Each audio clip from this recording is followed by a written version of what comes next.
ஞானானந்தமயம் தேவம் நிர்மலஸ்படிகாக்கிருதிம் அதாரம் சர்வ வித்யானாம் ஹயக்ரீவம் உபாஸ்மகே. வணக்கம். ஏஎல்பி ஜோதிடர் உங்கள் லோகநாதன், கோவையிலிருந்து. எண்ணம் போல் வாழ்க்கை அப்படின்னு நான் படித்த பள்ளி கல்வியை எனக்கு வாழ்வியல் கல்வியாக ஒவ்வொரு ஏஎல்பி ஜாதக ஆய்வின் மூலமும் உணர்த்தி கொண்டிருக்கும் அட்சயலக்கண பத்ததியின் தந்தை மதிப்பிற்குரிய புதுவுடைமூர்த்தி ஐயா அவர்களுக்கு என்னுடைய மனமார்ந்த வணக்கத்தை நான் சொல்லிக்கிறேன். இந்த நேரத்தில் எனக்கு ஏஎல்பி ஜோதிட முறையை கற்றுக் கொடுத்த அனைத்து குருமார்களுக்கும் என்னுடைய மனமார்ந்த வணக்கங்கள் மற்றும் நன்றிகள். ஜாதக ஆய்வுக்கு போகிறதுக்கு முன்னாடி என்னோடய சேனலை நீங்கள் சப்ஸ்கிரைப் பண்ணலாம், சப்ஸ்கிரைப் பண்ணிக்கோங்க. நான் ஏஎல்பி முறையில் ஆய்வு செய்து போடும் வீடியோக்கள் உங்களை உடனுக்குடன் வந்து சேரணும் அப்படின்னு நினச்சிங்கன்னா இங்கே இருக்கிற பெல் நோட்டிஃபிகேஷனை செலக்ட் பண்ணிக்கோங்க. இந்த வீடியோவில் நம்ம பார்க்கக்கூடிய ஜாதகமானது ஒரு ஆண் ஜாதகர் தனது 43வது வயதில் ஒரு வாகன விபத்தில் ஒரு மனைவியோடு போகும்போது சிக்கிறார்.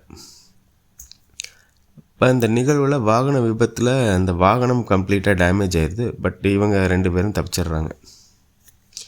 இப்போ எப்படி ஜாதகர் ஏன் தப்பிச்சார் அப்படின்றது நம்ம ஏஎல்பி முறையில் எப்படி எளிமையாகவும் துல்லியமாகவும் ஆய்வு செய்யலாம் அப்படின்றத பார்க்கலாம். இவர் பிறந்தது கன்னிராசி, மிதுன லக்னம்.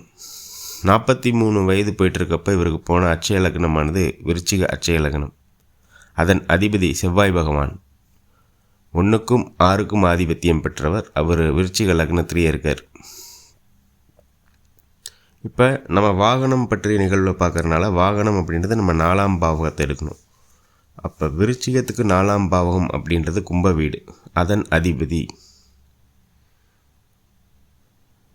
சனி பகவான் 9ஆம் வீடாகிய கடகத்தில் இருக்கார்.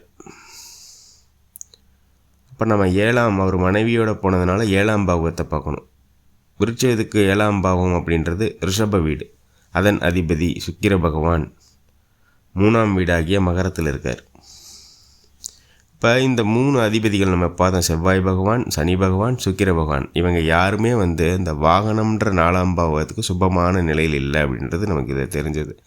ஏன் அப்படி சொல்கிறோம் அப்படின்றது, செவ்வாய் பகவான் ஆகிய ஜாதகர் 4க்கு 10ன்ற அமர்வில் இருக்கார். அதே போல் 4ஆம் பாவகம் சனி பகவான் அவரும் 4க்கு 6 அப்படின்ற 9ஆம் இடத்துல இருக்கார். அதே போல் 7ஆம் அதிபதின்றவர் 3ஆம் இடம் அப்படின்றது 4க்கு 12 அப்படின்ற அமர்வில் இருக்குது. இப்போ இது நம்ம பார்க்குறப்ப இந்த நிகழ்வு 4ஆம் பாவம் சுபமாக இல்லை இந்த அமர்வுகள் அப்படின்றது நமக்கு தெரியுது. இந்த காலகட்டங்களில் இவர் அனுஷம் 1ல் பயணிக்கிறாரு. பயணிக்கும் பொழுது இவருக்கு அந்த விபத்து நடக்குது. அனுஷம் 1 அது அதிபதி சனி பகவான். இப்போ இந்த காலகட்டங்கள் ஜாதகராகிய செவ்வாய் பகவான் சனி பகவானும் தொடர்பில் இல்லாதனால இந்த வாகனம் மட்டும்தான் இங்கே அதீதமான அழுத்தத்தில் இருக்குது. வாகனம் மட்டும்தான் டேமேஜ் ஆகணுன்றது அமைப்பு, ஜாதகர் அதில் தப்பிச்சிருவாருன்றது அமைப்பு.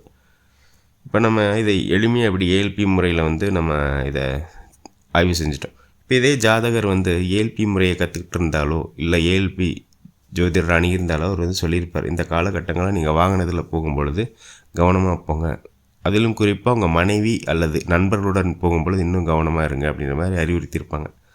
அது அவர் தற்காத்து கொள்ள ஒரு வழியாக இருந்திருக்கும். இதே போல் உங்களுடைய ஜாதகத்தையும் ஏஎல்பி முறையில் ஆய்வு செய்து பலன் சொல்லணும் அப்படின்னு நினச்சிங்கன்னா இங்கே இருக்கிற ஸ்க்ரீனில் தெரிகிற நம்பருக்கு நீங்கள் என்னை தொடர்பு கொள்ளலாம். இந்த நேரத்தில் ஏஎல்பி முறையை உருவாக்கியதோடு மட்டும் இல்லாமல் நமக்கெல்லாம் கொடுத்த மதிப்பிற்குரிய புதுவுடைமூர்த்தி ஐயா அவர்களுக்கு என்னுடைய மனமார்ந்த நன்றியில் சொல்லிவிட்டு, இந்த வீடியோவை பார்த்து கொண்டிருக்கும் உங்களுக்கும் நல்ல சிந்தனை சூழ்நிலை வாய்ப்புகள் அமையட்டும் அப்படின்னு எல்லாம் வல்ல இறைவனை வேண்டிக்கிட்டு, மீண்டும் ஒரு ஏஎல்பி முறையிலான ஜாதக ஆய்வில் உங்களை சந்திக்கும் வரை உங்களிடமிருந்து விடைபெறுகிறேன். நன்றி, வணக்கம்.